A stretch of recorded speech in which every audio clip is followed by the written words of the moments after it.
Perspectiva se emite en vivo. De lunes a viernes de 7 a 12 horas en Radio Mundo, 1170 AM de Montevideo y sus plataformas digitales. El pasado 17 de mayo, Marcelo Ayala, un joven de 20 años, apareció sin vida en una celda del módulo 12 del CONCAR.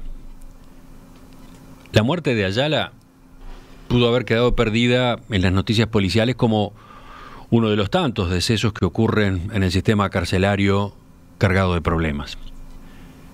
Sin embargo, este caso puede volverse paradigmático.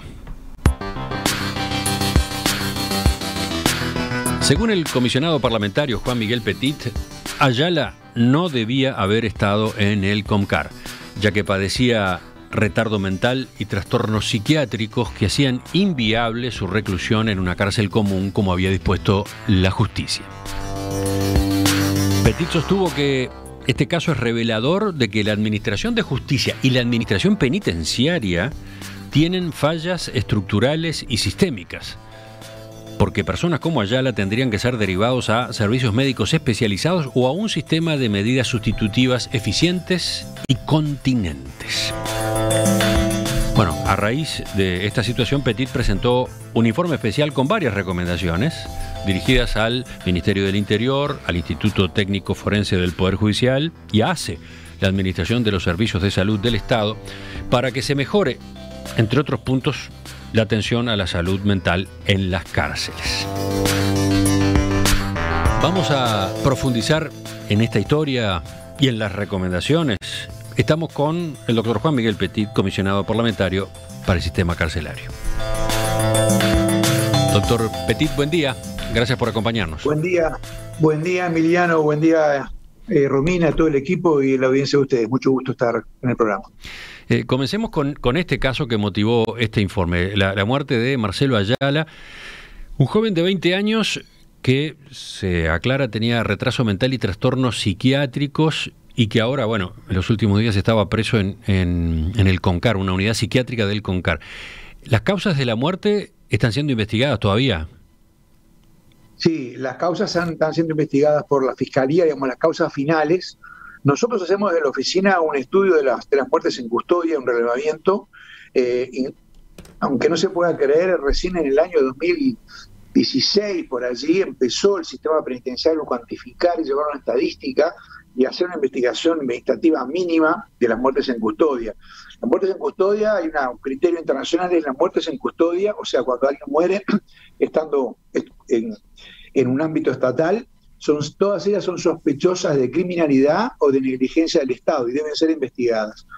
Nosotros vamos en este caso, como dicen los forenses, bueno, y en este particular contexto donde diariamente con la pandemia nosotros convivimos con la muerte y con cosas que nos resultan muy espesas, tomamos este caso de una muerte muy dura como algo que debe servir para la vida, para sacar conclusiones para la vida y que muestra las carencias que tiene un sistema que Uruguay puede y debe mejorar. La peripecia de este joven es larga pese a su escasa edad. Seguramente no vamos a poder entrar acá en todos los detalles, pero por lo que veía, la historia conflictiva empieza con problemas de convivencia que él tenía con su familia, por los cuales estuvo 28 veces en comisaría. ¿Cómo puede resumir usted entonces este caso? Sí, este es el caso de la historia de de un joven niño, un niño joven que tenía un retraso mental muy profundo. Nosotros trabajamos desde el año pasado, tenemos un acuerdo de trabajo con con la Cátedra de Medicina Legal de la Facultad de Medicina, lo cual nos ha aportado la posibilidad de discutir con una cantidad de expertos forenses y médicos todo lo que tiene que ver con las muertes en custodia. Y analizando el caso, ellos nos decían, acá todo indica que no estábamos ante un trastorno de personalidad antisocial. Este muchacho, por ejemplo, no agredía a personas por la calle, no tenía ese tipo de conductas. Él tenía una enorme dificultad de comunicación. Era un niño en el cuerpo de una persona que crecía, pero en el fondo era un niño y no se podía comunicar. Se agredía a sí mismo en la escuela, terminó la escuela con grandes dificultades. La familia lo apoyó siempre, una familia humilde, trabajadora, que estaba afincada finalmente en la zona de La Capuera, allí en Maldonado, atrás del aeropuerto de Laguna del Sauce. con grandes dificultades para poder manejarlo, porque era un muchacho que se llevaba mal con los compañeros, se peleaba, los agredía, se llevaba mal con los maestros, pero logró terminar la escuela. Intentaron que se aprestara para entrar al liceo en unos cursos especiales.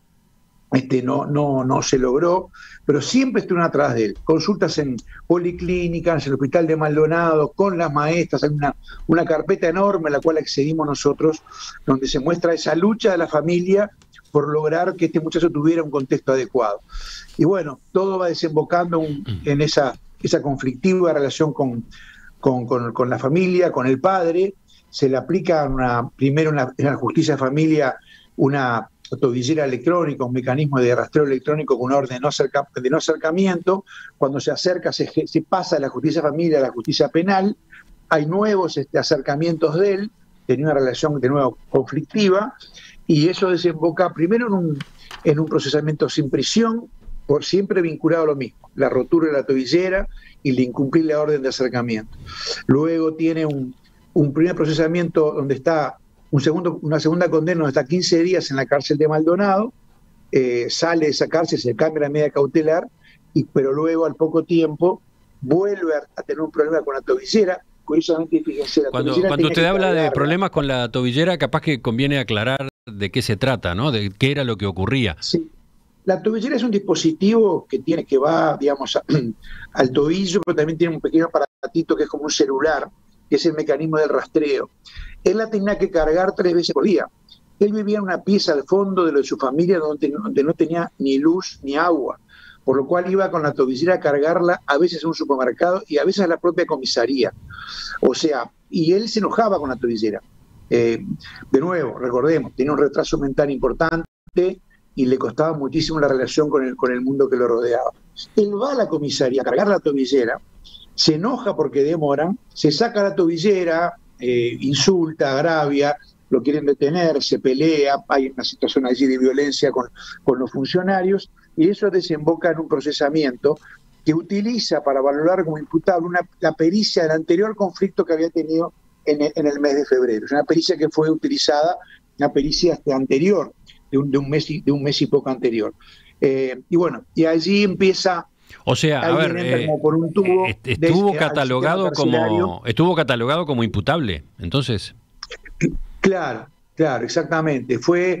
Él tiene una pericia en el mes de febrero que recoge allí, es una pericia que nosotros en el informe tratamos, no nos elegimos como jueces ni como fiscales, ninguno de las partes, porque acá actúan muchos actores institucionales de la Administración de Justicia.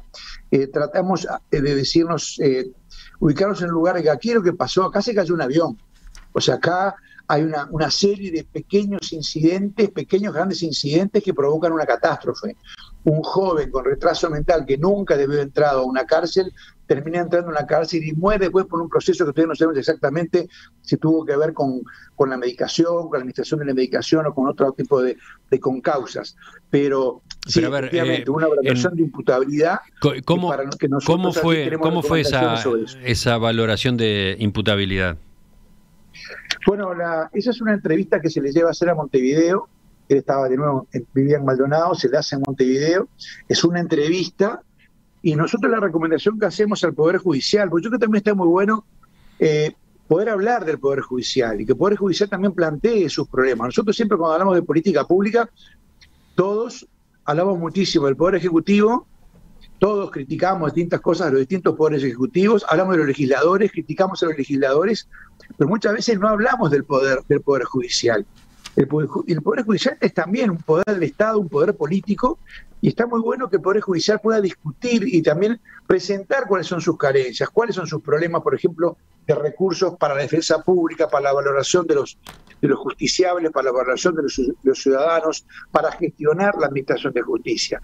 Y acá también nosotros creemos que es necesario, es una de las recomendaciones, que cuando se realiza una pericia exista un protocolo, que la pericia no se haga solamente en base a las buenas prácticas que hay en el mundo, al saber adquirido, al estado del arte, de la disciplina pericial, sino que pueda haber un protocolo probablemente elemental, probablemente muy básico, pero que pueda chequear distintos tipos de elementos para asegurarse que si la persona declara algo que no lo es y por algún motivo no se refleja en esa entrevista, pueda por lo menos recurrirse a otros elementos, para ver si la persona en el momento que cometió ese acto que se valoraba, podía apreciar la ilicitud del mismo y guiarse por su propia y autónoma voluntad. Porque si no lo hizo o no lo hizo en parte, no era imputable.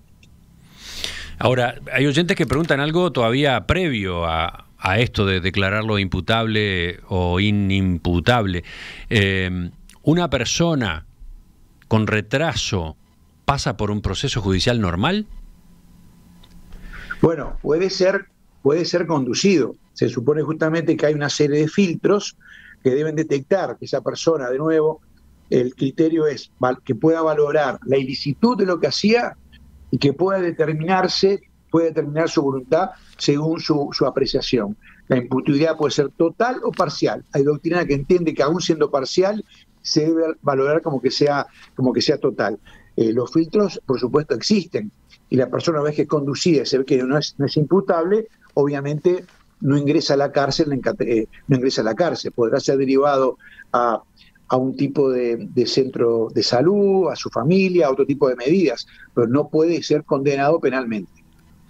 Lo cierto es que se lo termina condenando a 11 meses de prisión en un juicio abreviado por los delitos de retiro o destrucción de la tobillera electrónica y agravio a la autoridad policial, ¿no? Esos son los delitos. Sí, porque en ese episodio él, cuando se pelea de nuevo con la tobillera y con el mundo que lo rodea, obviamente se ve que agravió a la policía, que insultó, rompió cosas o hizo gestos inadecuados, y claro, si se lo valora imputable, encaja en la figura penal prevista. Ahora, si uno piensa que esa persona no se podía determinar según su sana voluntad, que no podía comprender el significado ilícito, el significado jurídico de ese acto, bueno, eso da para pensar. Pero de nuevo, es muy importante sacar conclusiones a futuro para la vida, para cuidar la vida. Cuando yo hablé con la familia me dijeron dos cosas. La familia nos decía, bueno, queremos saber de qué murió, queremos saber qué le pasó. Y una familia, de nuevo, humilde, trabajadora, con muchas dificultades porque la atención psiquiátrica es muy cara, y la atención psiquiátrica con comunidades carenciadas es muy difícil que llegue, es muy complejo, y muchas veces las familias que tienen personas con trastornos de salud mental en su casa, los desborda, no saben qué hacer, no saben cómo manejarlo, es muy complicado. Ahí hay todo un desarrollo de política sanitaria y política social que tiene que llegar. Pero lo segundo que me decía la familia era, queremos que este caso, lo único que nos queda es que la muerte de Marcelo, que ellos querían muchísimo, pese a la enorme dificultad que tenían con él, que no haya sido en vano, que haya servido para algo. Y nosotros creemos que es un caso que justamente debe hacernos pensar, y debe hacer pensar que el sistema tiene fallas catastróficas. Veamos. Fallas catastróficas quiere decir que son fallas no menores, que son fallas que conducen a hechos catastróficos, como puede ser la muerte de un preso, de mañana de un vecino, de otra persona, y la generación de violencia. Esas son las lecciones que deja este caso, y se van a unas conclusiones concretas de política pública para mejorar el sistema penitenciario, para mejorar sobre todo la plataforma de rehabilitación del sistema. Debería ser el consuelo para un niño joven niño, que debió haber tenido otro derrotero. Vayamos entonces a otra de las etapas. Por lo visto hay un aspecto discutible y a reflexionar, que es la declaración de imputabilidad, ¿no? Pero bueno, exacto, a partir de ese momento, concluyendo que sí es imputable, tiene esa condena por estos delitos: retiro o destrucción de tobillera electrónica, agravio de la autoridad policial, y es ingresado a la cárcel. ¿Qué tipo de cárcel? Hablemos de ese otro lado de la historia. Bueno, justamente, yo creo que eso también ese derrotero nos empieza a mostrar justamente un enorme atolladero en el cual está el país. Él va primero a la cárcel de Las Rosas, en Maldonado. Es una cárcel que tiene un alto grado de hacinamiento. No podemos averiguar con cuánta gente estaba Marcelo en la celda, pero fíjense, si él tenía dificultades para estar solo, para vivir solo en una pieza, se peleaba con su familia, a veces el padre, él criaba pájaros, él a veces iba y agredía a los pájaros y a veces liberaba a los pájaros, lo cual es una imagen realmente muy, muy fuerte. Él tuvo que convivir con mucha gente y con mucha gente que no lo comprendía, a la cual él agredía porque no entendía dónde estaba, y a su vez lo agredían a él, porque él era un muchacho grandote, medía casi 2 metros, era muy grande él. Entonces fue realmente terrible. El sistema carcelario ahí lo detectaron rápidamente. En Maldonado lo hicieron ver por un médico, después lo hicieron ver por un psiquiatra, se dieron cuenta que algo no andaba mal y lo mandaron para Montevideo, al centro de diagnóstico que está en la cárcel de Punta Rieles. El problema que hubo allí, es un problema cotidiano, es que la familia no se entera de ese traslado. ¿Cómo? La familia se entera que no está cuando le va a llevar una caja con ropa. Permítame poner una pausa ahí. La familia no se entera. Al preso, a este recluso, que además, bueno, tenía esta personalidad tan particular, se dispone a trasladarlo incluso de un departamento a otro dentro del país, y la familia no es notificada. Bueno, ese es el problema que tiene el sistema penitenciario, que es la información, la asistencia a la familia, la información a la familia. La familia muchas veces no se entera que su familiar ha sido internado en un hospital, sin ir más lejos. Ayer de noche estuve hasta las 10:30 de la noche con un familiar que me preguntaba, le habían llamado desde el cabinero telefónico a decirle que su familiar estaba herido, que lo había internado en un hospital, y bueno, llamaban al Parlamento a preguntar dónde estaba. Allí los sistemas de información son muy rústicos. Yo lo he dicho varias veces, el sistema penitenciario, en un estado uruguayo muy desarrollado tecnológicamente y propio de un país de desarrollo alto, tiene aquí un subestado, donde ese tipo de elementos elementales no están, o están parcialmente. Entonces allí lo que debe ser automático, informar a la persona, a la familia, mire, su familiar ha sido trasladado por tal motivo a tal lugar, o si por motivo de seguridad no se puede decir, se le podrá informar después, pero mantenerlo al tanto. Y allí, bueno, ellos lo empiezan a buscar, finalmente lo encuentran, y ya cuando lo encuentran ya está en el CONCAR. Fue derivado de Las Rosas al Centro de Diagnóstico de Montevideo, y del Centro de Diagnóstico de Montevideo al CONCAR, y dentro del CONCAR primero en el módulo 5 y luego al módulo 12, cuando ven que él ya siguen detectando que él realmente tenía comportamientos totalmente incoherentes, totalmente bizarros, con cosas muy raras, decía cosas muy fuera de lo normal. ¿Qué diferencia hay entre el módulo 5 y el módulo 12 del CONCAR? El módulo 5, digamos, el módulo 12 es un módulo pequeño, un módulo construido con finalidad de seguridad, que ha ido cambiando, pero que tiene un ala, son 4 alas de 12 celdas. Es un módulo con celdas individuales. Y tiene un ala de ese módulo, es un ala que es gestionado por ACE, y es donde están las personas que en principio que son imputables, porque por algo están en la cárcel, pero que tienen una crisis psiquiátrica, una descompensación psiquiátrica, y que por lo tanto van allí por un tiempo. Lo que no tiene el sistema sanitario, el sistema carcelario en particular, es un lugar donde derivar a personas que tengan trastornos psiquiátricos persistentes y graves. Y no estamos hablando del trastorno de la personalidad antisocial, no estamos hablando de aquel que comete delitos fríamente por una psicopatía antisocial, sino aquel que tiene un trastorno como un retraso, una oligofrenia, una esquizofrenia, otro tipo de trastornos de ese tipo, que van a ser, que son graves, que son persistentes, que son crónicos. Entonces, ese módulo 12, los propios técnicos que trabajan siempre han planteado, hemos planteado en ACE, que todo el tema de salud mental debe ser revisado, debe ser reforzado. Subrayo lo siguiente: el área de ACE, que trabaja en cárceles, ha hecho un enorme trabajo en los últimos 2 años de reordenamiento, de administración de sus recursos. No es casualidad que el COVID se haya podido parar en la cárcel durante todo el año y luego que apareció se pudo controlar. No obstante eso, sigue siendo dentro de ACE una materia pendiente y, si se quiere, uno de los últimos orejones del tarro. Por eso nuestra recomendación de que ACE incluya fuertemente el sistema penitenciario en sus políticas, que cubra todo el sistema carcelario, porque no lo cubre todo, cubre apenas el 65%, y eso está mal, porque sanidad policial está hecha para atender a la policía y atiende un 35% del sistema penitenciario. Entonces allí ACE tiene una materia pendiente. Hay buenas noticias, la ley de presupuesto le dio buenos recursos a ACE, hay una dirección de ACE de salud mental y poblaciones vulnerables que tiene unas políticas que han sido anunciadas sumamente interesantes para la comunidad, pero creo que es muy necesario que se conecten con el sistema carcelario, que tengan presente que el sistema carcelario es parte de la comunidad y que las muy buenas prácticas que ha tenido ese Servicio de Atención Integral a las Personas Privadas de Libertad, SAIPPL, realmente pueden dar un salto cualitativo. Ahora volvemos a eso, pero le estaba preguntando por ese módulo 12 del CONCAR, donde termina sus días este joven. Entonces, en dos palabras, ¿cuáles son las características de esa zona? Bueno, ese es un módulo que está en el medio del CONCAR. Fue creado, bueno, fue muy polémico ese módulo cuando en el 2016, cuando yo estaba empezando, yo empecé en el 2015, porque fue un módulo de máxima seguridad, pero el problema ahí no eran los ladrillos, el problema nunca son los ladrillos, el problema son lo que ocurre adentro de los lugares.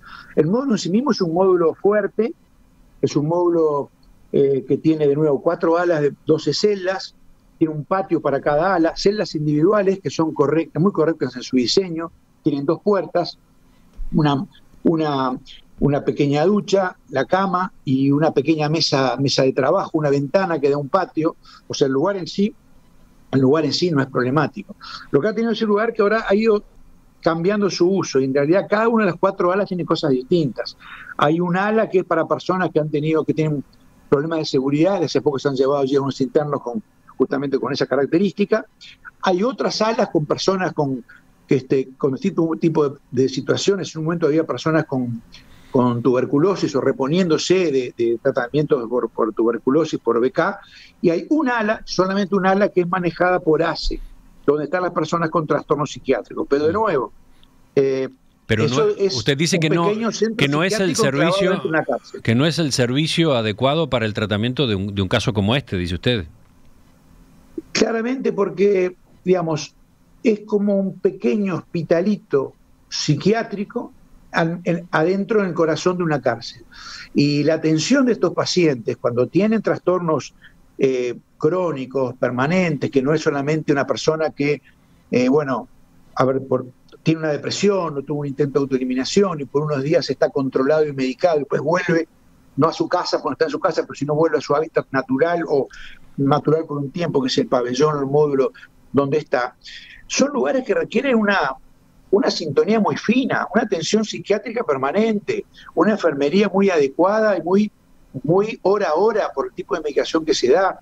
Una presencia, por ejemplo, de laborterapia, de rehabilitación social, muy especializada para esas personas, lo que puede dar un centro psiquiátrico. Y entonces acá, ¿qué terminó pasando con este joven? ¿Qué terminó ocurriendo? ¿Qué es lo que se sabe? Bueno, lo que sabemos es que, porque hay cámaras, en cada una de esas celdas hay cámaras, de los pocos lugares del sistema donde hay cámaras. Lo que sabemos de este muchacho es que no tenía signos de violencia física que explicaran la muerte, nada indica que se haya suicidado, que haya sido un intento de autoeliminación. Lo que sí llama mucho la atención es que el día anterior él no podía caminar, y que tuvo que ser trasladado de una celda a otra arriba de un colchón, con lo cual algo estaba pasando. Quizás algo vinculado probablemente a la medicación, algún tipo de problema allí en eso. Y bueno, en la mañana que él muere, sería el 17 de mayo, bueno, allí es lo que está siendo investigado, ¿no? Cómo se actuó en ese momento, se piden refuerzos para reanimarlo, se llega y él ya estaba muerto. Preguntan desde la audiencia si además este joven era analfabeto.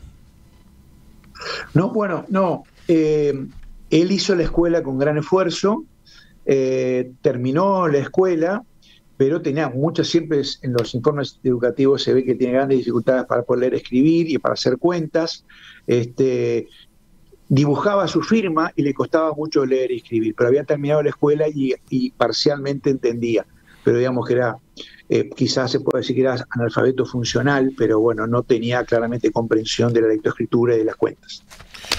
Enseguida vamos a retomar la entrevista, doctor Petit, y dejo la inquietud ahora abierta. ¿Por qué este caso debe interesarle a los oyentes que están siguiendo esta entrevista? ¿No? puede preguntarse alguno de ellos, bueno, es una situación que se dio, un preso con estas características que pasó por todo este derrotero cuestionado, discutible, por lo visto equivocado. ¿Es eso nada más o hay más?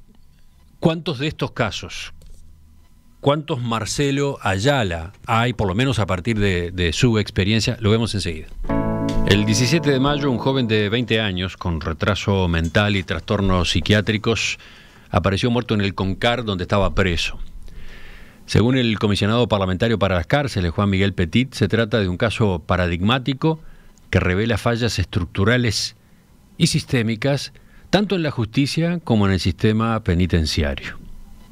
Fallas que determinan que sean derivados a la prisión hombres, mujeres, que deberían ser atendidos en servicios médicos especializados.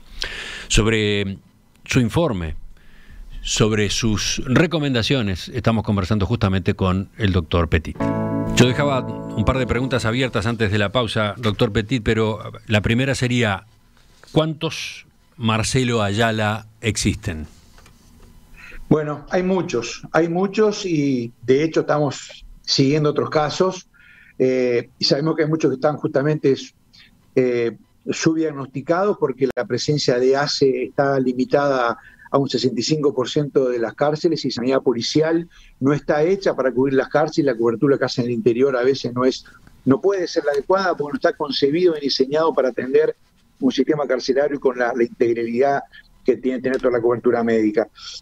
Hay otros casos que requieren también una atención en un lugar especializado, un centro, sobre todo un centro de salud mental, ya sea las personas que tienen trastornos, también las personas que tienen, por ejemplo, adicciones o que tienen un tipo de patologías que requieren una internación en una clínica especializada. Eso ya existe la justicia terapéutica, en cuentagotas en el país, porque el sistema... ¿Qué es eso de justicia terapéutica? Vamos a aclarar el concepto. Bueno, justicia terapéutica es un nombre que se le ha dado a unos tribunales que se crean en muchos países del mundo, que se les llama tribunales de drogas o justicia terapéutica o tribunales terapéuticos. Son tribunales que valoran cuando una persona cometió un delito, sobre todo un delito leve, pero lo cometió por su carácter de ser adicto. O sea, yo voy y robo una garrafa, pero no para robar la garrafa solamente para hacerme de la plata, sino porque quiero esa plata para poder consumir. Entonces, cuando la persona es un adicto y el delito es leve, en vez de ir a una cárcel por 3 meses, por 6 meses, como ocurre muchas veces ahora, con penas que para nada ayudan, porque la persona 6 meses en una cárcel no va a poder rehabilitarse, es mucho mejor que vaya a un centro especializado. Estos centros especializados deben ser fomentados y creados por el Estado, por otra parte. Uruguay ya tiene una justicia terapéutica, porque ya es posible. Hoy en día hay personas, pocas, pero hay personas que son derivadas por la justicia a cumplir su pena, no en una cárcel, sino, por ejemplo, en una clínica especializada. Lo que ocurre es que el sistema de medidas alternativas en Uruguay, que en este momento cubre unas 10.000 personas, tiene solamente 20 técnicos para hacer el seguimiento. Entonces, en la medida en que ese sistema alternativo no se desarrolla, no logra evitar su propia reincidencia, tenemos el otro gigantesco sistema carcelario de 13.600 personas y creciendo, en una proyección que apunta a 19.000 presos en el 2024, lo cual es realmente muy, muy inquietante. Usted dice en el informe que el caso revela fallas estructurales y sistémicas, ¿no? Tanto en la justicia como en el sistema penitenciario. Usted dice, personas como esta, con esta historia, con esta patología, no deberían ser derivados a la cárcel, y entonces maneja dos alternativas que recién mencionó. Una, atendidos en servicios médicos especializados. Para decirlo en términos sencillos, una clínica, ¿no? Estamos hablando de eso. Puede ser una clínica, pues, exactamente, puede ser una clínica con la cual el Estado convenía. Fíjese que de hecho en la justicia juvenil, en el área de adolescentes, eso ya existe. Muchas veces el INAU, el propio INISA, cuando no pueden atender a una persona en sus propios recintos, lo derivan, tienen acuerdos con clínicas, a veces de salud pública, a veces clínicas privadas, clínicas que se desarrollan para atender a esa población. El tema carcelario quizás es más complejo, pero es lo que indica la buena práctica en el mundo. Hay todo un área de salud mental que tiene que desarrollarse. Pero a ver... Y la otra alternativa es, decía usted, la de medidas no de prisión. Exacto. Medidas sustitutivas, o sea... Son medidas sustitutivas, pero son medidas terapéuticas que obviamente muchas veces tienen una contención fuerte, según los casos. O sea, la clínica no se puede entrar y salir cuando uno quiere. La clínica tiene justamente muchas veces medidas de seguridad. Lo que tiene es enfermería, medicación, seguimiento psiquiátrico, trabajo especializado con la familia, un modelo de tratamiento e intervención particular, etcétera, etcétera. Pero si me permitís hacer un símil con lo que pasa con el COVID, y hablamos de la circulación comunitaria del virus. La violencia y el delito, que es una de las formas de violencia, también circula comunitariamente y se estaciona en algunas paradas sobre las cuales se puede intervenir. Una de esas paradas es la cárcel, otras veces puede ser la medida alternativa. Pues después cuando la persona sale de la cárcel, lo que no hay es una capacidad de conectar y seguir esas trayectorias e intervenir en cada una de esas paradas, en la comunidad, en la cárcel, en la medida alternativa, cuando la persona sale en su familia. Entonces, todos estos casos de personas que tienen trastornos son los que muchas veces después vemos en las calles, en los parques, viviendo tirados abajo de un árbol, sin siquiera poder sostenerse, porque su trastorno no pudo ser atendido, no fue atendido, porque entraron por un delito, muchas veces un delito leve, un delito vinculado al consumo, al hurto, a la pequeña, al hurto cotidiano, etcétera. Y bueno, pues cuando salen ya están totalmente destruidos. Estamos hablando de un sector extremo, un sector complejo, pero un sector muy importante, porque cuando el sistema no funciona, choca con el ciudadano individual. Y ahí va la pregunta que tú me hacías: ¿por qué le tiene que interesar esto al ciudadano común y corriente? Porque ellos ciudadanos, bueno, sí, si agarramos cualquier historia en cualquier cárcel, cualquier historia de vida puede ser muy trágica. Porque este sistema, este hecho lo que muestra que hay un sistema que debería filtrar esa violencia que circula, disminuirla, bajar la violencia, bajar la reincidencia, y que al funcionar mal, al tener fallas estructurales que impiden que estos casos sean detectados, termina generando más reincidencia, más delitos y por tanto golpeándolo a usted, señor y señora, ciudadano y ciudadana. Eso lo dice en general a propósito del sistema carcelario que tenemos. Pero en particular está la problemática de estos presos, de este tipo de presos, de esta persona que, bueno, usted mismo señalaba, en muchos casos ni siquiera debieron haber sido presos. Pero bueno, aquellos que tienen trastornos psiquiátricos, trastornos de salud mental, esos pasan por la cárcel mal, y cuando salen, probablemente salen peor, ¿no? Hay que imaginarse, digo, y no hay forma de imaginarse lo que implica con una persona que ya tiene sobre sí semejante carga, pasar años en la cárcel, con todo lo que implica una cárcel a la uruguaya, ¿no? O sea, esa persona sale no mejorada, sale mucho peor, probablemente con más conflictos, con más heridas, ¿no? Y esa persona probablemente, como usted señalaba recién, después termina tirada en la calle y forma parte del problema de los sin techo, ¿no? Lo vemos ahí, lo encontramos ahí. Y tenemos que salir a buscar una solución para el sin techo, ¿no? Claro, yo creo que ahí el tema justamente es también revelador de la debilidad técnica que tiene nuestro sistema, o la flaqueza de nuestros filtros, los filtros para poder bajar la violencia y atender la violencia cuando se encuentra detenida en una de esas paradas, como es la cárcel o el sistema de medidas alternativas, lo cual no quiere decir que no haya realmente cosas increíbles que se logran muchas veces en la cárcel y que haya funcionarios que hacen cosas increíbles. Hace pocos días estábamos con un grupo de funcionarios en un módulo del CONCAR. Ellos pusieron en marcha una campaña de abrigo, porque había internos que no tienen visitas, hay un alto porcentaje de personas que no tienen visitas, que vienen de la más profunda pobreza, del analfabetismo, de la total exclusión, y que claro, cuando vemos el delito nos choca muchísimo, nos da mucha rabia el delito que cometieron, aunque sea el hurto de una garrafa o algo mucho más grave ni que hablar, Pero bueno, más allá de eso, el objetivo del Estado es filtrar la violencia y transformarla en otra cosa. Y hay muchos funcionarios que realmente sostienen como pueden y con un gran esfuerzo, y hacen también muchos técnicos realmente cosas muy loables y muy meritorias. El sistema es un archipiélago muy heterogéneo. Lo que pasa es que todavía no está consolidado como un modelo, como un sistema eficiente para disminuir la violencia y para atacar técnicamente estos casos que quizás son de los más complejos sin duda, pero que revelan la necesidad de una inversión técnica, de un plan estratégico, tanto para la salud mental y para la salud, pero también un plan estratégico para la consolidación de la reforma penitenciaria, la administración de ese gigantesco ente que tiene a 13.600 privados de libertad y muchísimas decenas de miles de personas que son sus familias que están en contacto con ellos y que van a estar todos ellos en contacto con los demás, ¿no? Este problema no es nuevo, ¿no? O esta carencia no es nueva. ¿Qué antigüedad tiene? Quizás hasta al revés, podría decirse que algo se ha mejorado en los últimos años. Sí, yo creo que algo se ha mejorado. Yo creo que hay muchas cosas que se han mejorado muchísimo. A veces colegas tuyos en Milano me preguntan, bueno, pero usted siempre está con los problemas, está igual, usted vino hace 3 años y dijo lo mismo. No estamos igual, estamos mejor que en el 2015, hubo mejoras en los años pasados y hubo mejoras con respecto a lo que era antes. Uruguay empezó una reforma fuerte en el 2010, como por ejemplo, el ingreso de la salud pública. Lo que pasa es que yo creo que allí sí hay una falla estructural institucional, Emiliano, que realmente es una tara que el país tiene, que es una tara heredada de la dictadura, que es una especie de vaca sagrada que circula por nuestras calles y la tenemos que aceptar todos pacientemente.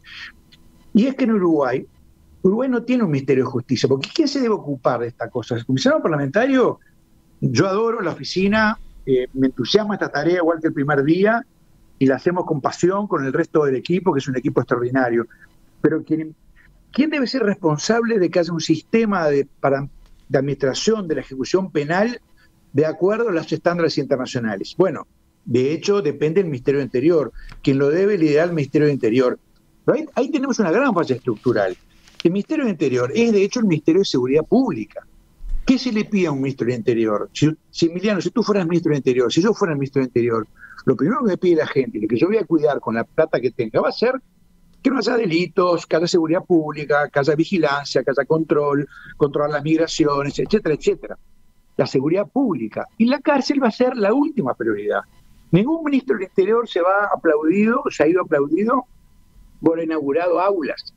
Entonces, en todo el mundo, prácticamente solamente en Uruguay no ocurre, existen los ministerios de justicia, o ministerios de justicia y derechos humanos, que hacen la conexión del Poder Ejecutivo con el Poder Judicial, sin que eso signifique una intromisión en absoluto, pero por ejemplo, supervisan la administración de las penas. Entonces, cuando se sientan todos los ministros en el gabinete, el ministro de Justicia levanta la mano y dice, miren, buenísimo que haya patrulleros, buenísimo que haya puentes y escuelas. Ahora, yo no quiero ir a la Asamblea de Naciones Unidas, al Comité contra la Tortura, a la OEA, a la Corte Interamericana, y que me llenen la carne de dedos porque no tenemos aulas, no tenemos docentes, nos faltan técnicos, o el sistema de medidas alternativas no tiene capacidad de contención. Usted entonces reclama, porque lo ha hecho ya en varias ocasiones, usted reclama la existencia de un Ministerio de Justicia. Pese a la mala prensa que tiene esa institución, como usted señalaba en la historia reciente uruguaya, usted dice, esa institución está faltando, ¿no? Yo, Emiliano, la verdad que trato de decirlo poco porque en Uruguay la picardía popular es muy grande y basta que uno diga, habría que crear tal cosa para que se crea que uno le interesaría estar allí. Y si yo digo, bueno, me gustaría que hubiera un Ministerio de Justicia, capaz que uno puede pensar que a mí me interesa algo. Cuando eso no es de ninguna manera que sea así, no estoy apto para eso. Estoy mucho más cerca de las duchas que de cabecear otro centro, decirlo en términos futbolísticos, pero creo que realmente hasta que no haya un Ministerio de Justicia, o se le llame como se le quiera llamar, que realmente pueda negociar los recursos para la administración de la ejecución penal mano a mano con los demás ministerios, la administración carcelaria va a ser un organismo, el INR en este momento, se le puede cambiar el nombre, un organismo mendicante, un organismo que va a practicar la mendicidad con los otros poderes del Estado, donde le va a decir, señores de la salud, necesito 20 médicos, bueno, no, le damos 2, bueno, está bien, me arreglo con 2. Entonces se van a seguir arreglando con muy poquito. Y el precio de tener un sistema de ejecución penal muy barato, porque es muy barato, porque, por ejemplo, el mantenimiento lo hacen los presos. La semana pasada estuvimos en la cárcel de Maldonado y los internos, por ejemplo, limpian las cloacas con elementos técnicos mínimos, sin recibir un salario, solamente por redimir pena, 8 horas por día, un trabajo absolutamente insalubre y de riesgo. Pintan, hacen bloques, arreglan las puertas. Es baratísimo el sistema, baratísimo, pero es carísimo, porque su capacidad de rehabilitación y de reinserción es muy poca, y por lo tanto, ese delito que vamos a ver en los noticieros hoy de noche, buena parte de ellos, más de la mitad, están generados por tener un sistema muy pobre en rehabilitación. Así que bueno, queda la discusión instalada a propósito de la necesidad de un Ministerio de Justicia, pero en realidad este caso que estamos considerando va bastante más allá, ¿no? Porque usted lo señala, revela fallas estructurales y sistémicas en la justicia y en el sistema penitenciario. Hay oyentes que preguntan, y creo que cabe la pregunta, ¿no? ¿No hay hasta un problema en la formación de algunos recursos humanos? Por ejemplo, ¿no termina dándose falta de sensibilidad de algunos jueces? Bueno, el tema de la sensibilidad, yo creo que habrá seguramente jueces insensibles, como podemos saber, funcionarios públicos o parlamentarios también insensibles. Eso es imposible de valorar, y yo en mi informe traté de ser muy respetuoso, inclusive no puse ningún nombre de las personas actuantes, porque yo no me puedo teletransportar a la situación, a la valoración que hizo cada persona. Lo que sí es evidente es que hubo una falla estructural en el funcionamiento, que esa falla es sistémica, ocurre siempre, y nos siguen llegando casos de lo mismo, de personas con retraso mental. No, por eso yo introduzco el término insensibilidad, porque da la impresión de que pudo haber algo de eso en algunos de los jueces que actuaron, ¿no? Ante un caso de una persona con este historial, para empezar, tan triste, ¿no? Que utilizar la palabra varias veces ya a lo largo de esta entrevista. Pero también insensibilidad en el funcionamiento del sistema carcelario, cuando, por ejemplo, se realiza un traslado del recluso de una cárcel de Maldonado a una cárcel de Montevideo y la familia no es informada, ¿no? Eso se llama insensibilidad también, ¿no?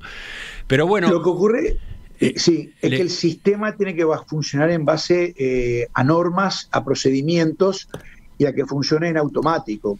Es como que decir, bueno, el chofer del vehículo, yo lo que quiero es que me lleve a mi destino, que actúe según los protocolos, y que los protocolos se cumplan y que los recursos técnicos estén dados. Y después, bueno, la sensibilidad en el trabajo con las personas, sin duda que es un requisito fundamental. Y en realidad, en muchos momentos del trayecto de Marcelo, uno encuentra justamente mucha gente que actuó con sensibilidad, porque a él, inclusive dentro de la cárcel, por ejemplo, yo sé que parte del equipo de la dirección del CONCAR, que tiene 3.900 personas, sabían de la historia de Marcelo, sabían que su madre lo fue a visitar, su madre le fue de Maldonado, lo fue a visitar, pero claro, no tienen las herramientas técnicas para poder intervenir. Entonces la sensibilidad es muy importante, pero sensibilidad sin herramientas técnicas solamente da desesperación. Entonces la desesperación se combate justamente con un modelo y un diseño de una política pública. Ahí va la última recomendación que yo le planteo al Poder Ejecutivo, que es liderar justamente, porque más allá de que no exista un Ministerio de Justicia, un Ministerio de Justicia y Derechos Humanos, hoy en día el liderazgo corresponde al Ministerio del Interior. Por eso mi recomendación es que el Ministerio del Interior recomiende justamente en el diseño de un plan estratégico que recurra a la ley, porque ya de hecho la Ley de Urgente Consideración contiene la obligación de establecer una estrategia de reforma penitenciaria y además un Consejo de Política Criminal y Penitenciaria, donde los tres poderes del Estado piensen juntos y analicen en frío, no en caliente, cómo solucionar estas fallas estructurales que siguen generando todos los días daños a los privados de libertad, sin duda, a sus familias también, pero también al vecino que mañana se va a cruzar con esas personas que van a salir, que van a ser como pacientes, que fue a un hospital, que no recibieron medicación, con lo cual van a contagiar. Bueno, pero la historia o el caso o las conclusiones van más allá. Van más allá. Fíjese cómo lo plantea esta oyente. Dice, ese muchacho debió haber sido tratado desde niño por su retardo y su familia debió haber sido asistida a los efectos de ese tratamiento. O sea, esta oyente pone el foco mucho antes de que este joven empezara con interacciones con la policía, la justicia o el sistema carcelario, ¿no? Hay una falla estructural de otro tipo, ¿no? Sí, totalmente, y es uno de los grandes desafíos que tiene la salud mental comunitaria. Creo que en algún momento lo dije en la entrevista, si no lo dije lo pensé, Emiliano, pero la atención psiquiatra en los niveles de atención primaria de salud para las familias pobres o las familias que no tienen recursos es muy compleja o no existe. Bueno, es compleja también, entonces, es compleja también para quienes tienen recursos, ¿no? En el Uruguay, lo señalan otros oyentes, en el Uruguay esto no tiene nada de fácil, incluso en quienes tienen una posición económica, no sé, correcta, clase media, etcétera. Pero ni que hablar en ese nivel del que estamos hablando, ¿no? O sea, es un tema, digamos, es una de las fronteras que tiene nuestro conocimiento. Pero también es verdad aquella vieja frase de las ciencias avanzan por sus fronteras, avanzan por la interdisciplina. Y obviamente hay muchas cosas del funcionamiento de la conducta y del cerebro que todavía no entendemos que son algunas de las áreas que se ha avanzado menos o algún tipo de trastornos. Pero de todas maneras, el desafío de que la salud mental pueda llegar a la comunidad y atención en las comunidades que justamente no tienen recursos y no pueden acceder a una clínica privada o consultar a un especialista o consultar a un psiquiatra o un psicólogo, pero que tienen que consultar a la puerta en la policlínica y que muchas veces no pueden detectar, porque este caso ellos hicieron lo que pudieron, lo llevaron al hospital, pero requerían otro tipo de instrumentos que iban más allá de la puerta de emergencia de un hospital. Entonces creo que el caso de Marcelo golpea una cantidad de puertas detrás de las cuales hay que llenar de política pública, sin el ánimo de nuevo de señalar y sacarnos la gana de criticar a fulano o mengano, sino con el ánimo sí de construir consensuadamente cosas, porque son problemas del país y las soluciones son soluciones del país, de todas las administraciones, y para si el Parlamento debe servir para eso. Yo hoy de mañana a mediodía voy a la Comisión de Derechos Humanos, también voy a ir a la Comisión de Salud, y yo creo que justamente el Parlamento tiene que ser un lugar donde se traccione, donde se estimule a los demás poderes del Estado a construir política pública y pensar que estos temas no lo va a resolver un gobierno solo, ni uno, ni dos, ni tres, pero que el acumulado es lo que permite salvar vidas y crecer como ciudadanía. Doctor Juan Miguel Petit, comisionado parlamentario para el sistema carcelario, le agradecemos su participación esta mañana. Muchas gracias, Emiliano, un abrazo a ustedes y a su audiencia. Hasta pronto. Ya volvemos para abrir la tertulia de este martes.